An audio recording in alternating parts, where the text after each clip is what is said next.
This conference will now be recorded. Well, good afternoon and welcome to the Empress of Biz and the Duke of Business show. We're talking business. This is my friend Sal Acosta. I'm JoAnn Forrester. And today is like an international flavor. And this is the great thing that one of the great things that has been going on during this crisis is we get to talk to people from all over the nation. People are wanting to talk. And Sal, your guest, she is originally from South America. Would you please introduce your guest?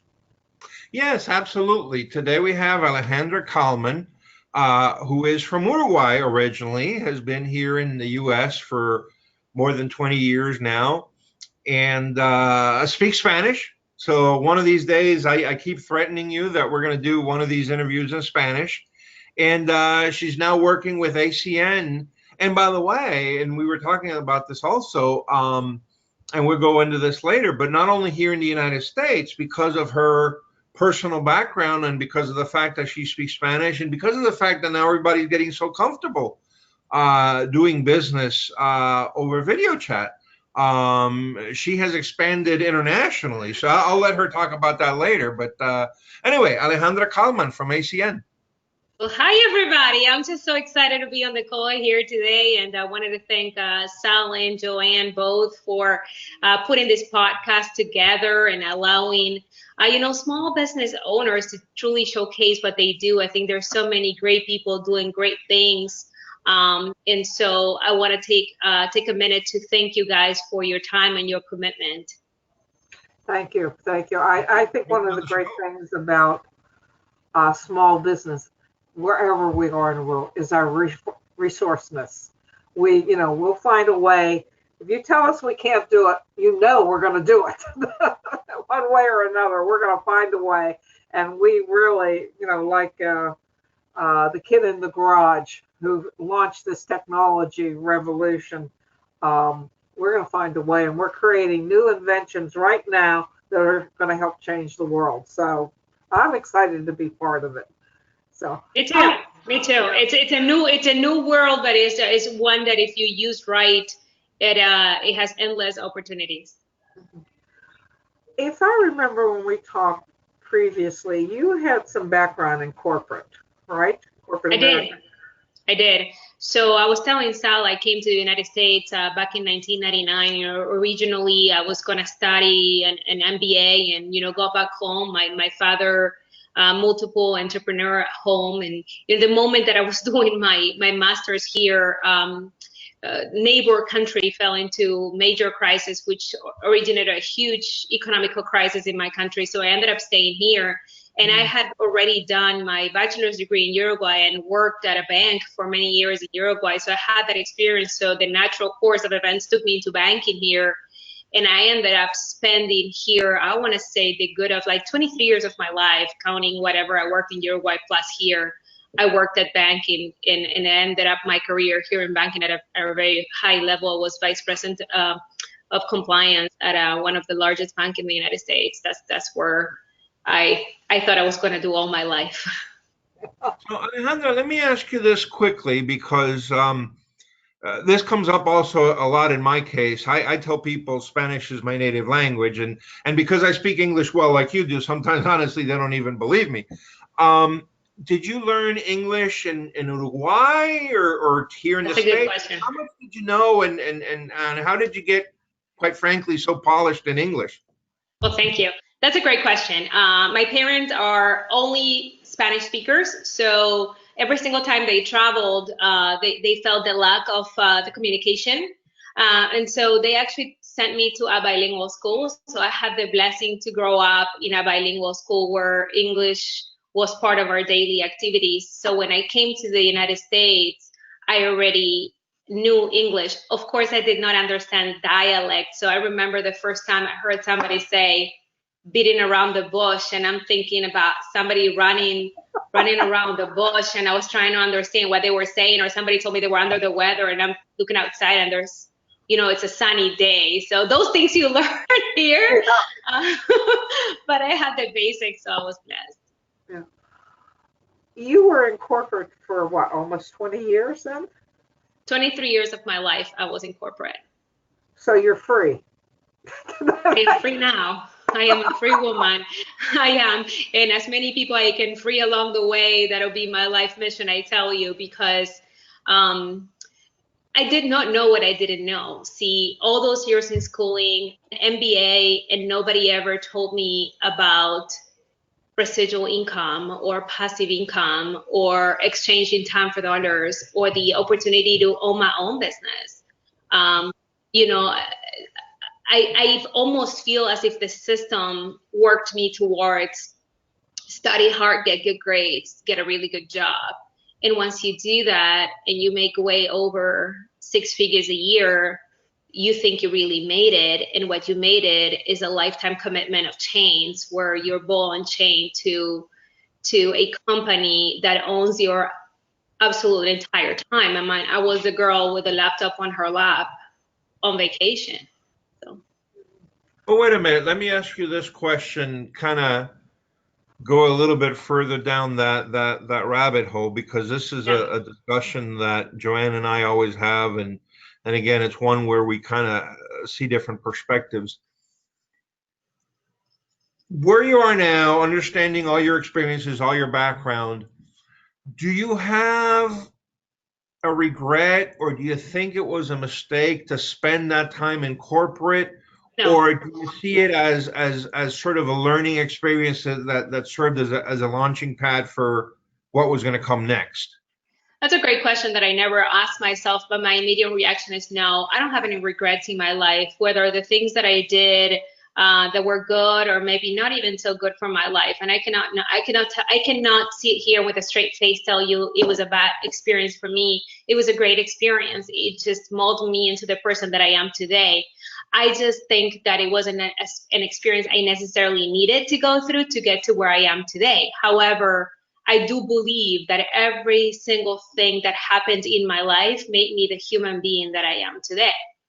And I also believe that when, starting a business, working a full-time job, which is what I did for the first 3.5 years of my life, if I had not gone through that experience, I would not be able to be as empathetic or understanding when people join my business and are working full-time. Mm-hmm. I every corporate job I got myself into or consulting engagement, I got into trouble because I opened my mouth too much, Then I get fired, then I get rehired, and I always got a raise. So that could work out sometimes. But what's the big difference for you? The biggest difference being in corporate life versus where you are now? 2 words: time freedom. Time freedom. The ability to have a sick child and not have to count how many PTO days I have left to be able to take my child to the doctor, or to be able to have my husband say, hey, on Monday, let's just all take a family day and just go to the park because there's nobody there. And I don't have to call in, and take a day off. Just the ability to live my life by design, design my own life. That's why I did it. That's why I started my business. I wanted time freedom and I wanted a better retirement plan. So if you were to ask me the 2 things that drove me every single day to work full time and build my business full time, to do 2 things full time, which was a stretching of myself, which was sacrificing social events and sacrificing certain things in my life because I could not fit 3. I just could only fit those 2. So all that was worth it because my drivers were, I gotta take my time back. I gotta own my own life.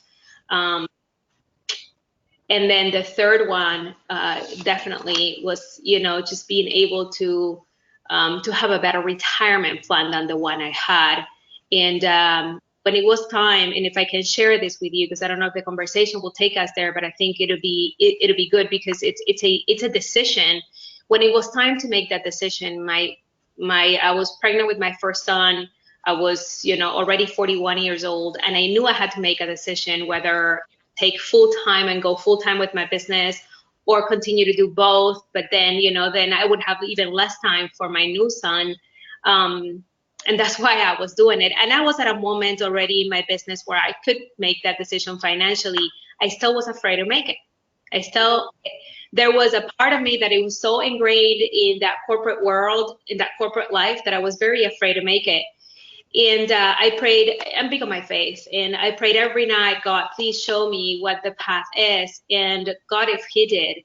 7 months pregnant, never had been affected by a layoff in all my career, 20 years banking, never been affected by mergers or acquisitions or nothing. Not that they didn't happen. It's just that I had this feeling in me that I was irreplaceable. 7 months pregnant, came a notification about 70% of my department gone. My boss went, and so was I. And the decision was made for me. And I had the opportunity to come back at a lesser position. And then even another bank called me right away. I never went back. It was my goodbye party. At that moment, I realized I'm a number. I have to own my life. There's no other way. And I have zero regrets. It was probably the single best decision to never come back.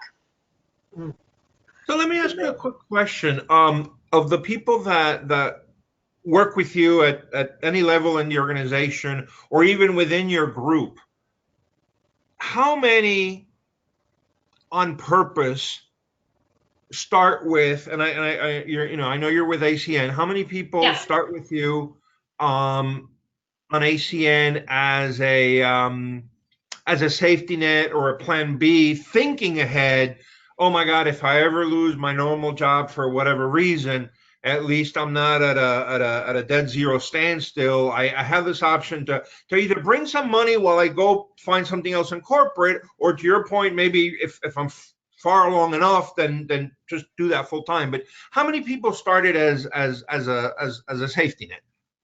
I think most people started as a safety net. I think there is very few and far in between that do this full time. As a matter of fact, I say don't do it full time at first. It just has to build like any other business. It's still a business. The fact that it's a network marketing business doesn't mean it's not a business, doesn't require time to grow. It does. Yes, the thing is that you see immediate results. I mean, you can duplicate your money in a couple of days. That's not normal in normal business, but that doesn't mean it also doesn't have the cost of a normal business. So it gives you the false impression that it's not a business, but it is a business and it has to grow. But everybody comes with a why. And if they don't, I make them think about it. Because that reason why, it's the driver. See, that is what's going to make you go through the good, the bad, and the beautiful and the ugly. Is that reason why you're doing it, whether that is time, whether that is helping somebody in your family, whether that is building a retirement plan. That's probably the single most important thing that we all have to find out when we come in. And that's why I'm so in tune with that answer, because I asked that question. Yeah. I asked the person that question. If they don't have a big reason why, then we got to find one. Because a bigger car or a bigger house will move you into action. What exactly is ACN? Just so we are clear on the conversation. Mm-hmm. So ACN is a network marketing company, a multi-level marketing company that markets services. It's funny because when I met my husband, he's been doing ACN for 17 years, and I met him twice, 2 different states, and not through ACN. And the first time I met him, I didn't want to go out with him because he was in multi-level marketing, and I was, this is one of those pyramid things. So ignorant to the industry, came to really become educated on it. There's no better way to make money, residual and leveraging, all in one package. But it's a network marketing company. We market services, so we partner up with multinational corporations. From electricity and gas to utilities to television through companies like AT&T, DirecTV, Dish Network. We also do internet, cell phones, payment processing, identity theft protection, home security, and we partner up with these companies. And we're not experts on services. We are the middleman between the services and the client, whether that be a residential client or a commercial client. So a lot of people that normally would not look at multi-level marketing, not even touch it with a broomstick, like the idea of it because it's services. And a lot of people have access to services, real estate professionals, real estate agents, real estate brokers, investors. They're in front of the customer all the time. It's another way, an ancillary service for them to generate another stream of income with something they're already doing. So the greatest part about it is that it's not your traditional multi-level marketing company because it's service-based. So tell me a little bit, because I know, again, we were talking about this earlier before we started the formal interview, but I think it's very interesting, and I want to make sure we talk about it here. You have a big presence, a big organization in Spanish-speaking Latin American countries. At the same time, a lot of those individuals and organizations are being fed from contacts and affiliates in the United States. So could you talk about, first of all, how did you even think to do that? How did it all start? And maybe even more importantly, by the way, for those people that are, and again, in those Latin American countries, what are the sort of the benefits of sort of backfeeding from the community individuals here in the United States? I'm so happy you're asking me this because it's one of my favorite things to talk about. So I'm just so happy you're asking me this. This is my calling. This is what I do as my calling. So let me just backtrack a little. ACN is in 27 countries as of right now. I know we're expanding further into, especially South America. We're opening several different countries. Right now, we are in 27 countries. In the Latin and South America region, right now, we're in Mexico, Colombia, and Peru. We're on our way to open other countries as well. And so we have the opportunity to have business partners and have clients wherever in the world, and so do they. And so 2 years ago, when I'm going to give a very long story very short, but 2 years ago when Colombia opened up in 2018, I have a nanny in my house. She lives with us, and she's from the country of Colombia. So with the purpose, it started with the purpose of helping her build a retirement plan that she did not have and help her family. I mean, even though she lives with us, has absolutely no expenses, every single penny she makes goes back home. So her savings are inexistent, not because she doesn't make money, just because the need for those countries of opportunity is so little. That the need is so big, but the opportunity is so little, that she needs to send money. So I wanted to help her, and I wanted to help her family. So what started as wanting to help her and help her family, her aunt introduced me to some great people with great multi-level marketing experience that loved the idea of service over product and joined me and understood my vision. And what started as trying to help my nanny ended up trying to help South American people to have an opportunity to own a business in the United States. Because let's put it this way. If a person partners up with me and they happen to be in Colombia and they live in Colombia, I mean, everybody knows an immigrant. I mean, look at the call right now. It's 3 of us and 2 of us are immigrants. So everybody knows an immigrant, and there's a lot of immigration in the last, couple of decades. Hey, wait a minute. JoAnn's from Ireland. Oh my gosh, 3 immigrants in one call. Wow. So you see what I'm saying, right? So there's a lot of immigration in the last couple of decades.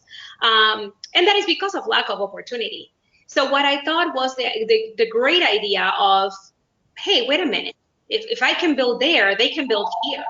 And bills here happen to be a lot higher than they are in their countries. So we introduced to them the business with the idea of them getting customers in their country that pay services in their country. And in turn, they introducing people here in the United States. So when they get either a customer or build a team in the United States, these customers or that team that brings customers in are paying services in American dollars. And so they have the ability to get paid every single time somebody here in the United States turns the lights on, navigates the internet, talks on the phone, generating an income on the exchange rate of the day whenever services are paid here but over there. So instead of grabbing the people and bringing them to the opportunity, there was here the beautiful thing to grab the opportunity and taking it to the people. And that really had been my calling. I love doing that, and that's why I love meeting people that speak Spanish here in the United States, like Sal, because I see yet another avenue to meet more Latinos here that can help there. But watch what happened. My team in Colombia, I was telling Sal earlier, introduced me to a phenomenal lady in Houston. She happened to be from Peru. So when we opened Peru, she took the business to Peru. Now her people in Peru happen to know people in Italy. Now I don't speak Italian, but now every single time somebody turns the lights in Italy, I get paid. But so does my Houston friend in Peru. So does the Peruvian person that was introduced to me. And so does the Colombian person that was introduced us to all first. So this is what I love about this business. It's just by helping a lot of people generate income all over the world, we generate income as well. And so what better way to make money than to help another person make money? What's the biggest difference from doing business here in the States versus internationally? Yeah, cultural differences, right? So here in the United States, we work a lot of hours. Over there, things are a little bit more laxed. I know that if I start a meeting in the United States and it's, the meeting starts at 8, it starts at 8. And we have different clock, I guess. People start rolling in by 8:15, and that's a little bit more normal. So I usually schedule the meeting 15 minutes before it starts. It's small little differences, but you know what? Human beings are human beings and people are people. And outside of those small cultural differences, at the core, we're all the same. Yeah. Listen, let me tell you something, JoAnn. The rule of thumb in Puerto Rico, and in Puerto Rico, even though without getting into too much politics, is part of the United States, but really culturally, it's part of Latin America. And the joke is, if somebody invites you to a party at their house at 8 p.m., you don't show up at 8 p.m. 8 p.m. is the time you start getting dressed to go to the party. See? I have some dear friends from India, and I have learned if she says 8, I'm coming at 9. It's just, and we talk about what time are we talking, American time or Indian time? Well, we're talking Indian time. Yeah, and that fits, Yeah, it's like a different watch. But outside of that, at the core, I think we're all the same. We want the same things. We strive for the same things. We're just human beings. And so humans are humans. And, I love my business because I don't consider I'm in the telecom or energy business. I'm in the people business. And I love people. Yeah. So I'm very interested in women in business. And why is your business good for women in business? Well, let me tell you this. In our team, I think my husband has about, 40,000-60,000 reps. I don't know. But the top regional vice president in his team last month was me. The top regional director was just a position right below me. Said it's a girl in my team named Sheila Smith. She's 23-year-old, and so that was her. And then the number one executive team leader was also a lady, and so the ladies were winning last month. And I just think there's the same opportunity for all of us. I always tell people, ACN works if you work it, and so it doesn't matter if you're a woman, it doesn't matter if you're a man, it's gonna work if you work it. But there is a senior vice president in ACN, her name is Chanel Bird, had started organizing, women winning. And every Wednesday she has a top leader that's a woman at the organization level speak. And her Women Winning Wednesday truly went so big, so far that the company embraced it. So it was a beautiful thing to actually see that,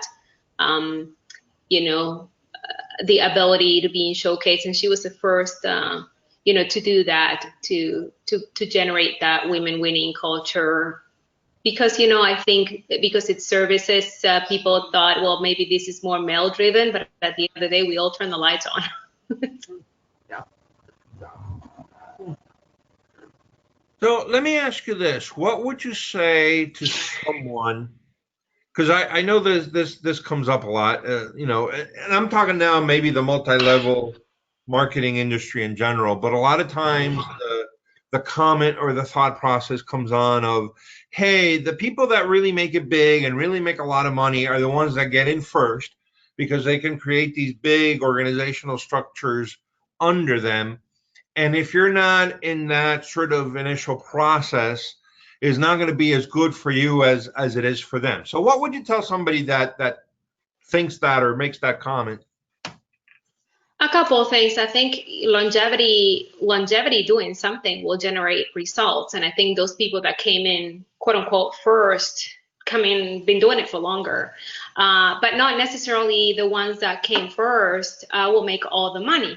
Our compensation plan specifically will pay you on whatever production you have from you down, and the person up will generate income on that if they're doing certain things, but not necessarily will make more money than you. So I know for a fact that my husband makes more money than a lot of their uplines in between. So I just think that's a misconception, and it may hold true depending on the compensation plans. Look, it's my first network marketing experience with this company, even though I've been doing it 7 years. I never do anything before, so I cannot compare other compensation plans, but it may hold true in other compensation plans, but in ours, it doesn't happen. So it's a little bit of I think it's the same misconception as to that I had on pyramids. I thought, oh my gosh, it's got to be a scam. And, and then I realized DirecTV, AT&T, and Verizon probably were not part of that scam. So if we were working with them, it was probably really good.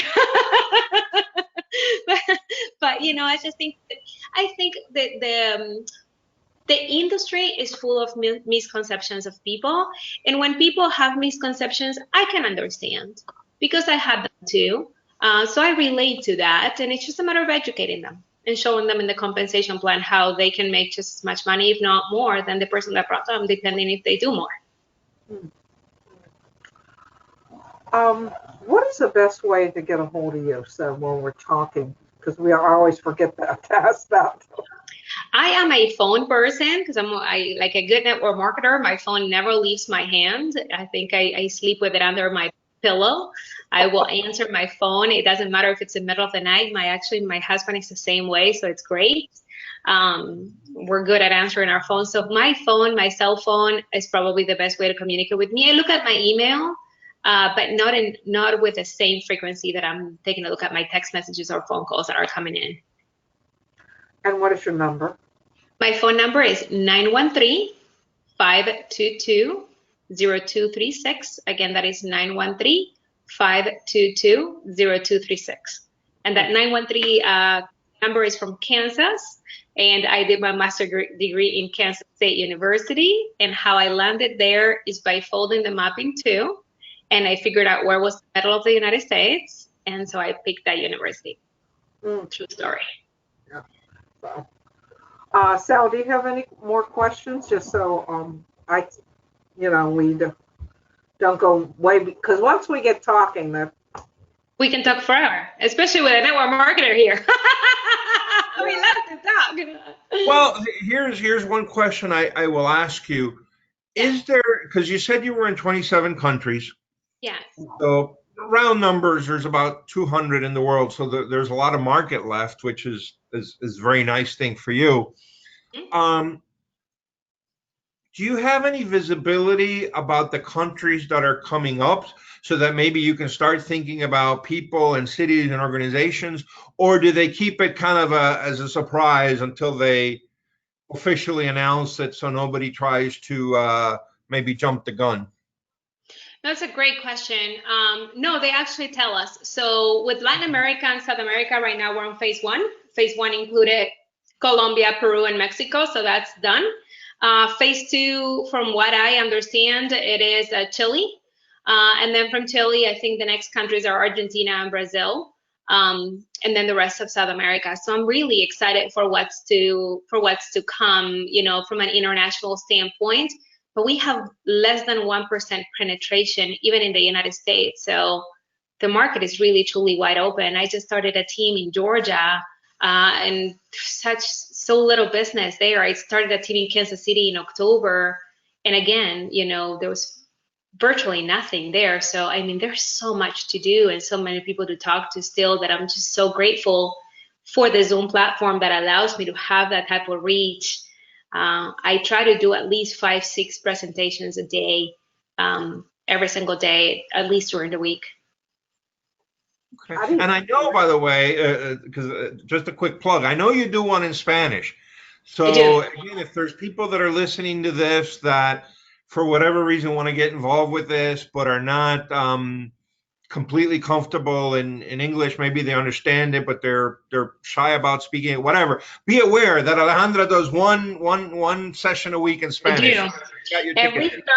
Every Thursday, 8 p.m. Eastern time, I present the business in Spanish. At least that is the fixed time that I do it. And then, of course, if somebody wants in my team to do a Spanish presentation any other time of the week, I do. But that is my standard. I do it every week because there's people that, even though, like Sal said, speaks English, they just want to hear in their own language. It just reaches them better. So I tailor to them, and we train them as well. When we train every day our new members, or at least 6 days a week, we train our new members on what to do. We have a very simple system that people can plug in. It's a system that my husband was able to develop. My husband's been in the business 17 years. The last 13 years, he's been the number one production for both team members and customers in the company. And it's because of a very simple system that we teach. So I teach that 6 days a week, and then 1 day a week we teach it in Spanish. How do you keep up your enthusiasm and your energy? Because it's plenty. I love what I do. I love what I do. I'm in love with what I do. I'm in love with what I do because, see, I told you earlier, I ask everybody their why. And once you understand that, you'll want to help them. See, if I'm tired and it's 10 o'clock at night and I'm done and I'm dead and somebody calls me, I immediately remember why they're doing their business and I answer the phone because, see, when people come in, it's not a couple $100 that they give you to come in. They're giving you their dreams, they're giving you their hopes, and they really believe that you can take them where they want to go, or that this can be a stream of income for them to get to where they want to go. Because whatever it is that you want to do, whether it's philanthropic or it's your own retirement or it's helping somebody else, everything requires money.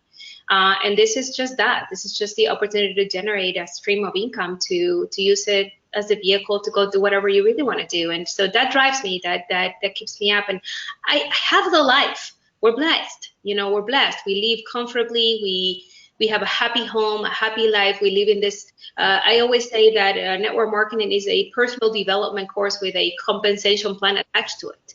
And so you're always working on this, listening to the right audios, reading the right books. You're always working on yourself. So that keeps you in the positive conversation.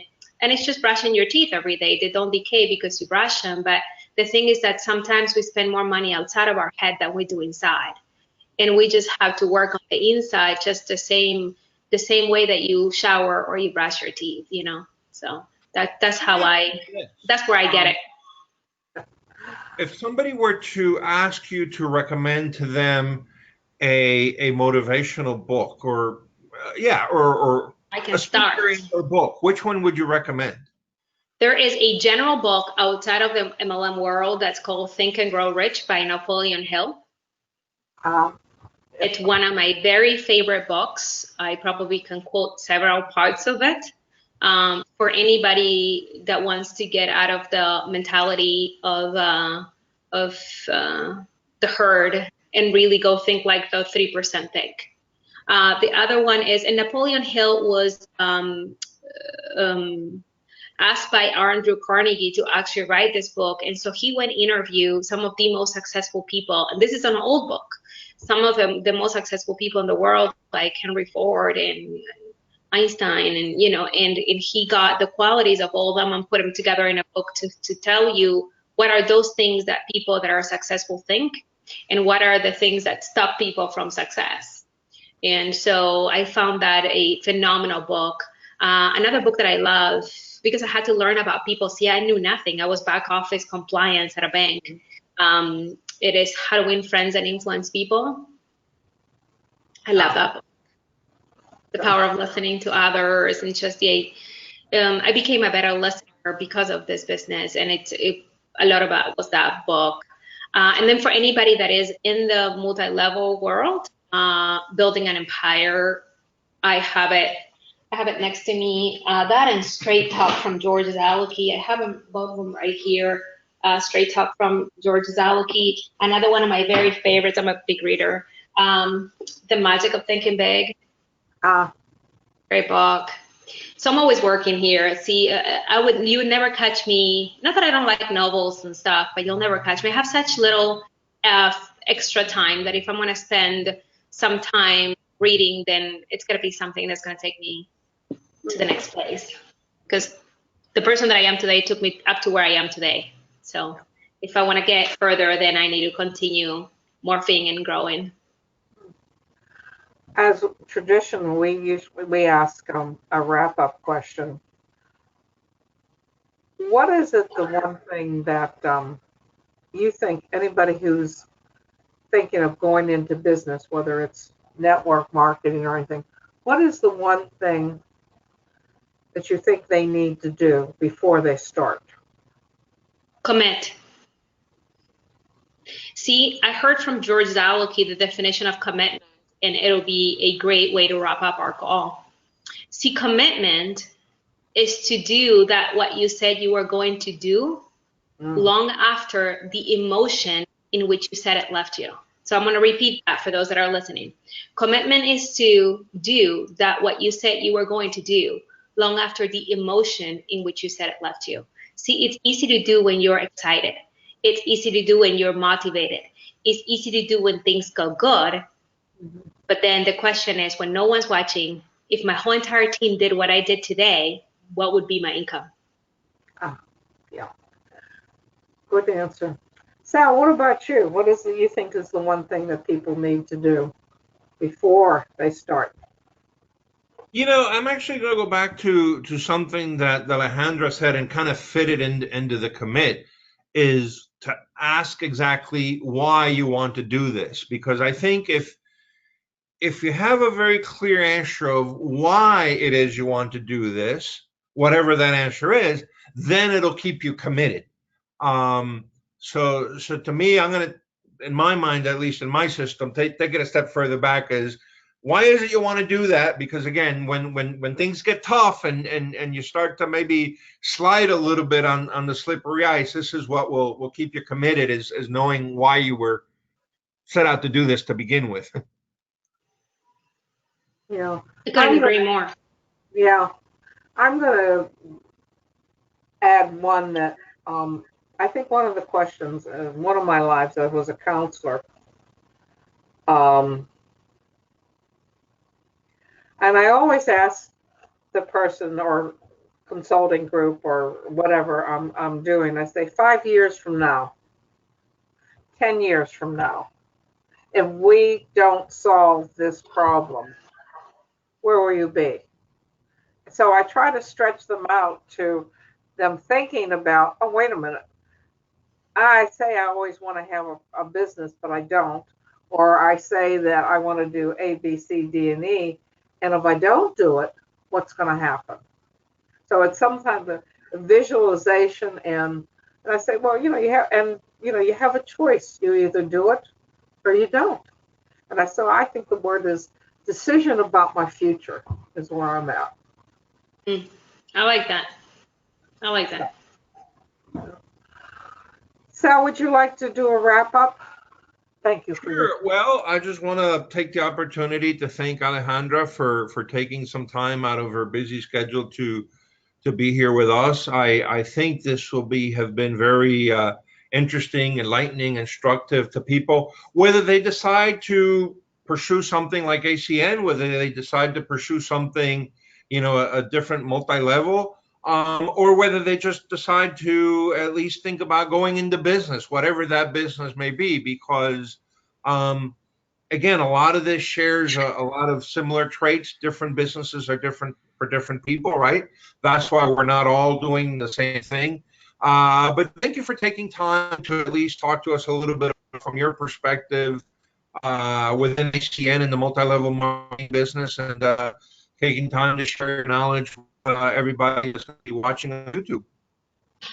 Thank you guys so much for this platform, this opportunity, our bi-weekly meetings. I thoroughly enjoyed it. And, this is the law of attraction working at its best, is us all finding each other. And, just one final thought, if anybody, like Sal said, is going on their own and deciding to build your own business, just, be focused on that why. And let's regroup everything that we said and make that daily decision to be committed, because at the end of the day, that's what it is. Discipline is just a daily decision. And whatever you want to be, do, or have, you can. And if you can hold it in your hand, you can hold it in your mind, you can hold it in your hand.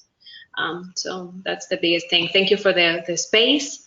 Thank you for the new friendship, and I'm excited for our next visit. Let's do one last, Alejandra, if you want to say your phone and your email and Absolutely. plan, and I'll go last. For all Yeah, of us. that'll be wonderful. Absolutely. I love that. My phone number again is 913-522-0236, the United States number. So 913-522-0236. And then my email is ACN, A as an apple, C as in cat, N as in Nancy, and then my last name, Kalman, Kalman. So ACN Kalman @gmail.com. And we'll put by the way, we'll put all your contact information as part of the YouTube description. So if somebody was rushing to find a pencil or something, don't worry about it. Just look in the description. If not, just find me by name, Alejandra Kalman. And there's not that many of me. I think I'm the only. So what's the best way to contact you? Same thing. Phone is ideal. Area code 484-358-9470. Again, 484-358-9470. And my email is Sal, S-A-L, 459 @yahoo.com. Sal, S-A-L, 459 @yahoo.com. And the best way to contact me, I love talking to people. My landline is 412-440-6969. That's 412-440-6969. The email is Empress, EMPRESS of Biz, BIZ @gmail.com. Empress of Biz @gmail.com. Thank you for taking your time, both of you, and much success. And I just love your enthusiasm and your joy there. That's God-given. Yeah. Bye, guys. Thank you both very much. Thank you for everything. Bye. Great time.